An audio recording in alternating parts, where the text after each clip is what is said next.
Hello friends, आज हम लोग सीखने जा रहे हैं, समझने जा रहे हैं सेंट्रल फोर्स के बारे में कि सेंट्रल फोर्स जो है क्या होता है। और क्योंकि हम जानते हैं कि जो हमारा पूरा जो यूनिवर्स है या अपनी गैलेक्सी की ही बात करें तो हमारा पूरा जो प्लैनेट्स हैं वो जो है सूरज के चारों तरफ चक्कर लगाती हैं। और हम जानते हैं कि जो हमारा सन है वो बीच में रहता है, सेंटर पे, और सेंटर पे रहते हुए सबके ऊपर जो है फोर्स लगाता है, सभी जो प्लैनेट्स के ऊपर फोर्स लगाता है। और हम जानते हैं कि जैसे जैसे मेरा जो ये हाथ है वो अगर ये सन है और बाकी अगर कोई ये प्लैनेट्स है तो इस पर क्या हो रहा है कि ये जो सूरज फोर्स लगा रहा है तो ये जो प्लैनेट्स हैं वो क्या कर रही हैं, ये जो है लगातार ऐसे घूम रही है, ऐसे चक्कर लगा रही है, चक्कर लगा रही है। तो हम देख रहे हैं कि जो आपका सेंट्रल फोर्स जो है चक्कर ऐसे लग रहा है। तो यहाँ पे हम लोग ये देख रहे हैं कि जो हमारा ये जो मोशन हो रहा है एक प्रकार का सर्कुलर मोशन हो रहा है। और सर्कुलर मोशन की कहानी तो आप लोग पढ़े ही होंगे, बाकी हम लोग जो है आगे भी पढ़ चुके हैं, motion in straight line, motion in जो है 2D। तो ये जो कहानी हो रहा है वो सर्कुलर मोशन में हो रहा है, जो हमारे प्लैनेट्स हैं। और हम जानते हैं कि अगर बड़ी चीज़ों की बात करी जाएगी, क्योंकि हम जानते हैं कि हर एक जो है साइंस में जब भी बात की जाती है तो एक बार बड़े चीज़ों के बारे में बात होती है, मैक्रो लेवल के बारे में बात होती है, एक बार माइक्रो लेवल के बारे में बात होती है। तो जब बड़ी चीज़ों के बारे में बात करेंगे तो सबसे पहले हम देखते हैं कि हमारा जो प्लैनेट्स हैं उनके बारे में बात होगा। और जब हम लोग छोटी चीज़ों के बारे में बात करेंगे तो हम जानते हैं कि जो इलेक्ट्रॉन, प्रोटॉन, न्यूट्रॉन, न्यूक्लियस के जो है न्यूक्लियस की जो कहानी है, और हम जानते हैं न्यूक्लियस के चारों तरफ जो इलेक्ट्रॉन चक्कर लगाता है उसकी बात होगी। और ये दोनों जो फोर्स होगा वो एक प्रकार का सर्कुलर जो है मोशन होगा। तो बात करते हैं हम जो है सेंट्रल फोर्स की। तो जब सेंट्रल फोर्स की बात करते हैं तो हम सीधा सा डिफिनेशन ये देखते हैं कि जो है किसी भी फिक्स्ड पॉइंट से, किसी भी जो है फिक्स्ड पॉइंट से, ये मेरा हाथ फिक्स्ड पॉइंट है, अब यहाँ से जो है अगर कोई पार्टिकल है तो इस जो है हम देख रहे हैं कि ये हमारा हाथ है और ये जो है क्या है, फिक्स्ड पॉइंट है। और यहाँ से जो है क्या हो रहा है कि जो है फोर्स लग रहा है। तो हम देख रहे हैं कि जब इसको फोर्स लगा रहे हैं तो हमारा जो ये पार्टिकल है, जो ऑब्जेक्ट है, वो जो है मोशन कर रहा है। तो मोशन कर रहा है तो हम तो देख रहे हैं, क्या देख रहे हैं कि जो आपका सेंट्रल फोर्स है वो एक फिक्स्ड पॉइंट से लग रहा है। और जो आपका ये सेंट्रल फोर्स है, क्योंकि हम लोग देख रहे हैं कि जो ये रिवॉल्व कर रहा है तो ये जो डिस्टेंस है, इतना ये जो जो डिस्टेंस है ये इस पे बहुत ज़्यादातर डिपेंड कर रहा है। तो हम देखते हैं कि जो सेंट्रल फोर्स होता है पहला तो एक फिक्स्ड पॉइंट पर डिपेंड करता है, और जो ये डिस्टेंस है हमारा, जो आपका डिस्टेंस है इस पर डिपेंड कर रहा है, इस पर डिपेंड कर रहा है इस तरह से। तो सेंट्रल फोर्स की जब हम लोग डिफिनेशन लिखते हैं तो हम जानते हैं कि जो सेंट्रल फोर्स होता है किसी ऑब्जेक्ट पे किसी फिक्स पॉइंट से जो है अपने तरफ खींचता है, खींचता हुआ लगता है। और हम जानते हैं कि जो मुख्य रूप से जो उसका मैग्नीट्यूड होता है, जो डिस्टेंस उसके बीच का, उसका जो मैग्नीट्यूड होता है उस पर डिपेंड करता है। ठीक है, इस तरह से। तो ये बात हो गई। हम जो है समझते हैं कि सेंट्रल फोर्स जो होता है अगर उसकी डिफिनेशन लिखी जाए, क्योंकि हम जानते हैं कि एग्ज़ाम में बीएससी फर्स्ट ईयर का ये जो है आपका बीएससी फर्स्ट ईयर का पार्ट बी का जो है यूनिट 4 है आपका, जो कि आपका motion in planet and satellite, motion in planet and satellite का जो है ये पहला टॉपिक है, सेंट्रल फोर्स। तो इसका डिफिनेशन पहले लिखते हैं, उसके बाद जो है आगे बढ़ते हैं। तो पहला जो है हमारा डिफिनेशन, सेंट्रल फोर्सेस। तो डिफिनेशन जो है जैसा कि हम लोग एक्सपेरिमेंट किए हैं उसी के हिसाब से डिफिनेशन लिखेंगे। If the force acting on particle is directed towards, if the force if the force of if the force acting on the particle is directed towards or away from its or away from a fixed center and magnitude of magnitude of its it distance is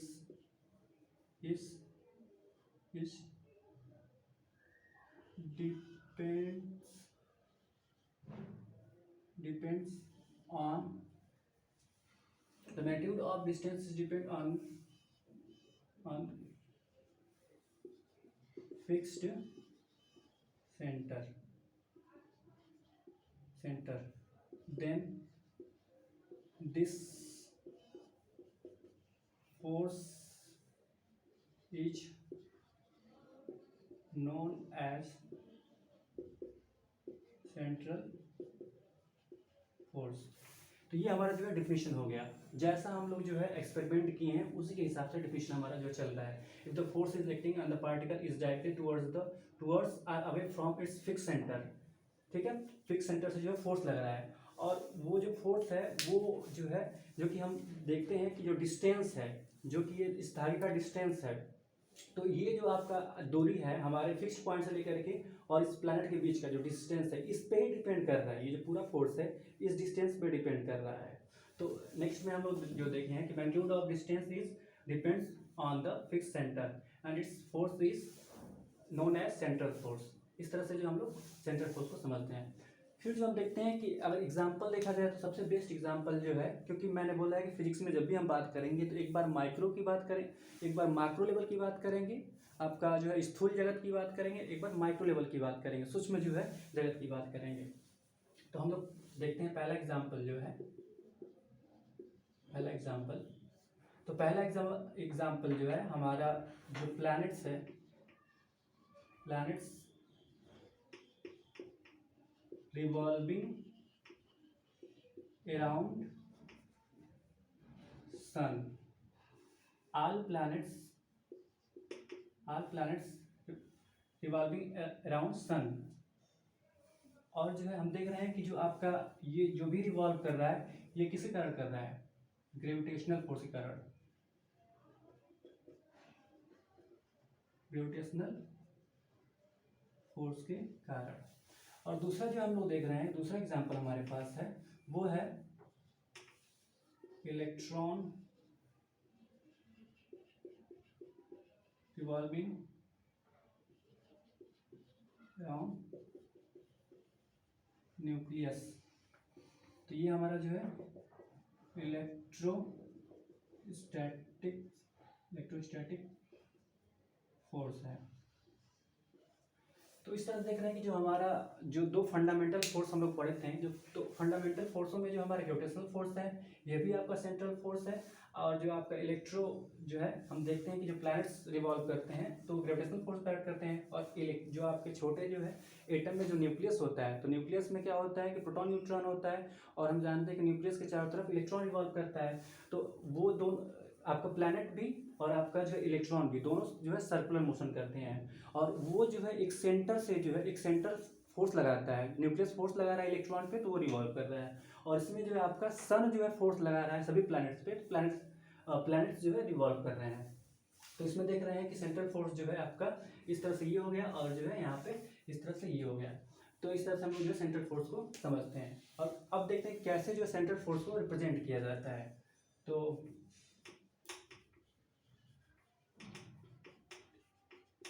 representation of central forces, तो जो दिखाने का तरीका होता है central force का वो होता है हमारा FR से, वेक्टर FR से। और हम देखते हैं कि जो हम वेक्टर FR को जो है लिखते हैं तो क्या हो जाता है हमारे पास हो जाएगा मैग्नीट्यूड आपका F function of R and R cap, ये हो जाएगा फार्मूला, सेंट्रल फोर्स का जो है फार्मूला हो जाता है। तो इस तरह से हम लोग देख रहे हैं कि हमारे पास जो है फार्मूला मिल गया किसका, सेंट्रल फोर्स का, vector FR equal to function of R and R cap. R जो ये FR है ये मैग्नीट्यूड है, जो ये डिस्टेंस था, जो डिस्टेंस था इसकी दूरी की बात करिए, ये मैग्नीट्यूड जो है इसका, ये आर है, ये मैग्नीट्यूड है एफ आर, और जो आपका ये आर कैप है, तो आर कैप बताएगा कि आपका जो डिस्टेंस है, जो फोर्स है, वो किधर की तरफ लग रहा है, अंदर की तरफ लग रहा है या बाहर की तरफ लग रहा है, अट्रैक्टिव फोर्स है या रिपल्सिव फोर्स है। तो अभी जो हम लोग इसके बारे में अट्रैक्टिव फोर्स और रिपल्सिव फोर्स के बारे में पढ़ेंगे, फिर आगे बढ़ा जाएगा। अब जो है हम लोग जानेंगे कि जो आपका सेंट्रल फोर्स है उसको जो है फिगर के रूप में देखा जाएगा, और देखा जाएगा कैसे अट्रैक्टिव लगता है और कैसे रिपल्सिव लगता है। तो अगर सेंट्रल फोर्स की बात कही जाएगी तो हम जानते हैं कि जो सेंट्रल फोर्स लगता है किसी एक फिक्स्ड पॉइंट से लगता है, ठीक है। तो हम कहते हैं कि अगर जो है एक रेफरेंस पॉइंट लेते हैं, क्योंकि हम लोग अब फिजिक्स में या मैथ में जब भी किसी चीज़ को दिखाना होता है और उसको जो है क्या रोटेट करवाना होता है, मोशन करवाना होता है, तो हम किसी न किसी फ्रेम में उसको करवाते हैं। जैसे कि हम जानते हैं कि अगर वैसे हम लोग को नॉर्मली कहीं चलना होता है तो हम लोग अपने घर से कहीं जाते हैं तो ये तो पता होता है ना कहाँ से कहाँ जा रहे हैं। तो उसी तरह फिजिक्स में और मैथ में जब भी कोई पार्टिकल कहीं से मूवमेंट होता है तो वो एक्स वाई जेड फ्रेम में मूवमेंट करता है, ताकि समझ में आए कि जो पार्टिकल है उसका जो एग्जैक्ट डिस्प्लेसमेंट है वो कहाँ पे हो रहा है। तो इसलिए हम लोग फ्रेम लेते हैं और देख रहे हैं कि इस फ्रेम के जो है बीचों बीच कौन है, सन है। इस फ्रेम के बीचों बीच जो हमारा सन है, और यहाँ पे देखते हैं कि ये आपका जो है अर्थ है, अर्थ है, और जो आपका ये अर्थ है वो रिवाल्व कर रही है। तो अर्थ जो है आपका रिवाल्व कैसे करती है, इलिप्टिकल मोशन है आपका। अर्थ जो है रिवाल्व कैसे करती है, सर्कुलर मोशन नहीं होता है, इलिप्टिकल मोशन होता है। तो यहाँ पे देख रहे हैं कि आपका जो है कैसे जो है यहाँ पे सेंटर फोर्स काम कर रहा है। तो जैसा कि हम जानते हैं कि जब जो है कोई भी चीज़ यहाँ पे अर्थ जो है जो हम लोग सेंट्रल फोर्स की बात कर रहे थे, तो वहाँ पे जो हमारा फार्मूला था सेंट्रल फोर्स का वो कुछ ऐसा था, F R is equal to function R and R cap, इस तरह से बात कर रहे थे। तो यहाँ पे हम लोग ये देख रहे हैं कि हमारे पास जो है ये फार्मूला है और ये मैग्नीट्यूड था, जो आपका ये आर है वो क्या है, magnitude distance from centre to that point. तो ये मैग्नीट्यूड डिस्टेंस है, और ये आर जो है आपका आर यूनिट वेक्टर है, यूनिट वेक्टर जो डायरेक्शन बताएगा, unit vector R cap equal to, ठीक है, इस तरह से। तो यहाँ पे हम लोग देखते हैं कि जब हम लोग इस फोर्स की बात करते हैं तो इस फोर्स में जो है हमको दो कंडीशन मिलता है, इस फोर्स में जो है हम लोग को दो कंडीशन मिलता है, इस फोर्स में दो कंडीशन मिलता है। पहला कंडीशन कि हम देख रहे हैं कि यहाँ से यहाँ तक क्या है, हमारा मैग्नीट्यूड ही तो है भाई, ये मैग्नीट्यूड ही तो है, फंक्शन जो ये आपका मैग्नीट्यूड है। तो हम देखते हैं कि अगर ये जो आपका मैग्नीट्यूड है, इन दोनों के बीच का अगर जो मैग्नीट्यूड है अगर वो जो है कम हुआ जीरो से तब क्या होगा, और ये जो है अगर ज़्यादा हुआ तब क्या होगा। तो जाहिर सी बात है कि अगर जो दूरी है अगर कम हो गई, दूरी जो है कम हो रही है, मतलब क्यों खींच रहा होगा तभी कम हो रही होगी। हम देख रहे हैं कि अगर दूरी कम हो रही है, बच्चे इस चीज़ को नहीं समझ पाते हैं अच्छे से, तो इसको जो है थोड़ा सा इसको देखो कि जब इसका जो है हम लोग कहते हैं एफ लेस देन जीरो, इसका मतलब क्या है कि ये जो मैग्नीट्यूड है एक तरह का मैग्नीट्यूड है, डिस्टेंस की बात करें यहाँ से यहाँ तक तो कम हो रहा है। तो जाहिर सी बात है कि जब कम होगा वो भी जीरो से कम हो रहा है, ठीक है। तो हम देख रहे हैं कि जब ऐसा कंडीशन आएगा तो जाहिर सी बात है कि वो अट्रैक्टिव फोर्स होगा, अट्रैक्टिव फोर्स अपनी तरफ खींच रहा होगा। और देख रहे हैं कि अगर जो ये डिस्टेंस बढ़ रही है, जीरो से बढ़ते जा रही है, बढ़ते जा रही है, आगे बढ़ते जा रही है, तो जाहिर सी बात है कि धकेल होगा तभी जो है बढ़ते जा रही है। तो इस कंडीशन में जो है रिपल्सिव फोर्स होगा, रिपल्सिव फोर्स होगा। तो इसलिए हम लोग जो है देखते हैं कि जब ग्रेविटेशनल फोर्स की बात करते हैं, ग्रेविटेशनल फोर्स, तो हम देखते हैं कि जो ग्रेविटेशनल फोर्स होता है सन क्या करता है, अर्थ को अपनी तरफ खींचता है। तो जाहिर सी बात है कि ये कंडीशन अट्रैक्टिव फोर्स लग रहा है, यहाँ पे ये कंडीशन फॉलो हो रहा है, ये कंडीशन फॉलो हो रहा है यहाँ पे। तो इस तरह से हम लोग देख रहे हैं कि ये जो है आपका अट्रैक्टिव फोर्स है। ऊपर से जो है हम लोग अब इसका ग्रेविटेशनल फोर्स का जब फार्मूला लिखते हैं हम लोग, तो एफ इक्वल टू माइनस लगाते हैं, minus G m1 m2 upon R square. मान लीजिए ये सन हो गया, ये अर्थ हो गया, इस तरह से, इसलिए माइनस लगता है क्योंकि जो है यहाँ पे क्या है आपका अट्रैक्टिव फोर्स है।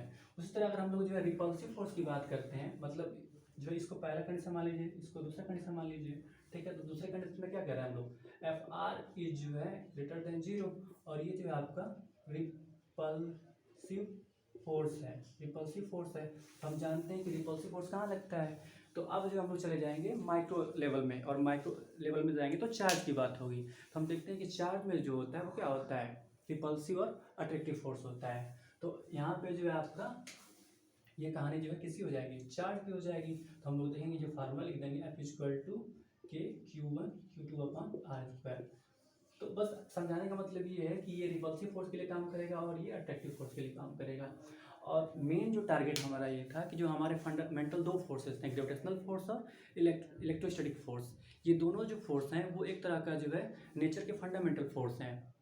तो हम जानते हैं कि जो नेचर का जो भी फोर्स लगाता है, क्योंकि जो हमारा अर्थ है, अर्थ बहुत सालों से जो है, लाखों अरबों सालों से जो है क्या कर रहा है, सूरज की चारों तरफ चक्कर लगा रहा है, चक्कर लगा रहा है।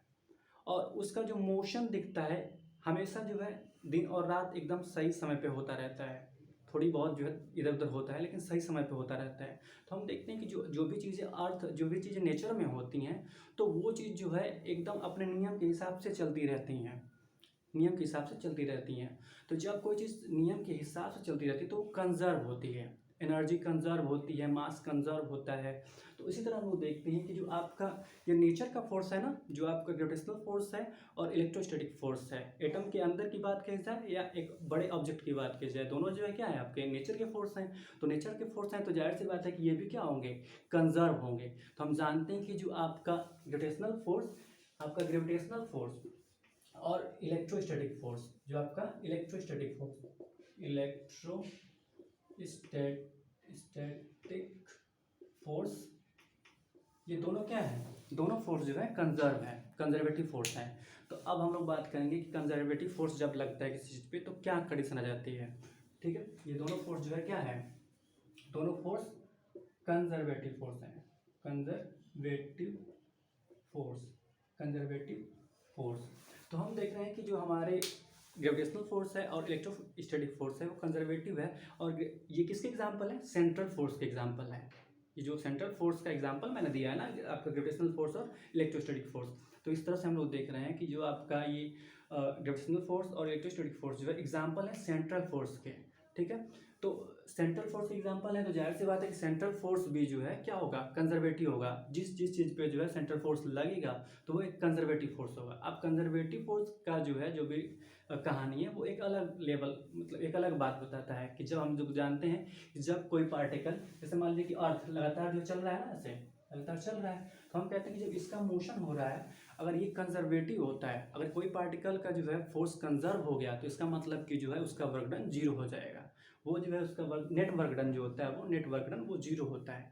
तो हम देखेंगे कि जब आपका कंजर्वेटिव फोर्स होता है और हम लोग मोशन की बात करते हैं, तो अगर ये पार्टिकल जो है या तो सीधा चले, ये रास्ता कवर करे, आपका वर्क डन यहाँ से हो, या आपका जो है वर्क डन यहाँ से हो, ये सभी जाना है मान लीजिए, और ये या तो ऐसे जाए, तो हम देखेंगे कि जो है आपका जो ये फोर्स होगा, अगर ये कंजर्वेटिव है तो ये इस ना यहाँ इस पे डिपेंड करेगा ना, इस पे डिपेंड करेगा ना, इस पे डिपेंड करेगा। आप अगर ऐसे भी गया तब भी जो है उतना ही फोर्स लगेगा, ऐसे गया तभी उतना ही फोर्स लगेगा, और ऐसे गया तभी उतना ही फोर्स लगेगा। तो कंजर्वेटिव फोर्स ये बताता है कि वो जो है क्या कहते हैं, वो रास्ते पे डिपेंड नहीं करता है, वो बस इनिशियल और फाइनल पॉइंट की बात करता है। जो है कंजर्वेटिव फोर्स क्या होता है, वो रास्ते पे डिपेंड नहीं करता है, वो इनिशियल और फाइनल पॉइंट की बात करता है, बस यहाँ से यहाँ तक पहुँच गया तो जो है इसकी बात करता है। तो ये हो गया आपका कंजर्वेटिव फोर्स। और क्योंकि हम देख रहे हैं कि जो आपका ये मोशन हो रहा है वो क्या हो रहा है, सर्कुलर मोशन हो रहा है। ये जो मोशन है आपका ये क्या है, सर्कुलर मोशन है। तो सर्कुलर मोशन है तो हम देखेंगे कि जो आपका जो भी इसमें मोशन हो रहा होगा वो कैसा मोशन हो रहा होगा। जो हमारा मोशन हो रहा होगा वो आपका सर्कुलर मोशन हो रहा होगा, चाहे इलिप्टिकल मोशन हो रहा होगा। तो जब सर्कुलर मोशन की बात करते हैं, पहले तो ये जाने कि ये जो है कंजर्वेटिव फोर्स है, तो इस पे लगेगा फोर्स लॉ ऑफ फोर्स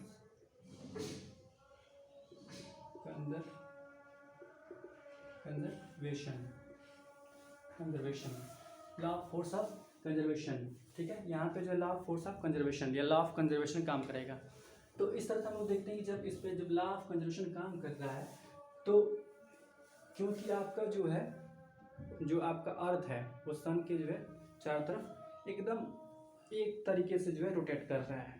तो जाहिर सी बात है कि हम लोग जब कोई सीधी चीज़ चलती है, और सीधी चीज़ कब चलेगी जब हम लोग उस पर फोर्स लगाएंगे तो वो सीधा चलेगा। लेकिन जब हम किसी चीज़ को जो है अगर गोल गोल घुमाना होता है तो वहाँ पे जो है टार्क लगाते हैं। फोर्स का नाम बदल जाता है सर्कुलर मोशन में टार्क, और उसी को हम लोग टार्क कहते हैं। जैसे नल को घुमाना होता है तो वो फोर्स ही लग रहा है लेकिन सीधा नहीं लग रहा है, बल्कि हम लोग उसे रोटेट कर रहे हैं, घुमा रहे हैं। तो यहाँ पे ये देख रहे हैं कि हमारा जब हम लोग लॉ ऑफ कंजर्वेशन की बात करते हैं तो यहाँ पे जो आपका टार्क होता है, टार्क वो क्या हो जाता है, जीरो हो जाता है। क्यों ऐसा जीरो हो जा रहा है? क्योंकि हम देख रहे हैं कि हमारा जो जो अर्थ है वो तो अपने आप चल रही है, क्योंकि हम जानते हैं कि फोर्स कंजर्व है तो वो तो लगातार अपने आप चल रही है ना, कोई फोर्स तो उस पर लगा नहीं रहा है। जाहिर सी बात है कोई फोर्स नहीं लगा रहा है कि उसको जो है मार मार के बार बार जो है क्या करे, नचाते रहे, ऐसा तो हो नहीं रहा है, वो अपने आप चल रही है। तो हम देख रहे हैं कि उस पर टार्क जो है क्या है, टार्क लग ही नहीं रहा है, कोई टार्क लगाने वाली चीज़ ही नहीं दिख रहा है हमको। तो क्या है, टार्क हमारा जीरो हो जा रहा है। और हम जानते हैं कि टार्क जो है अगर जीरो होता है तो टार्क का फार्मूला क्या होता है, R cross F equal to zero. और हम लोग देख रहे हैं जब आर क्रॉस एफ हो जाएगा तो यहाँ पे जो हम लोग को क्या मिल जाता है, यहाँ पे अगर बात कही जाए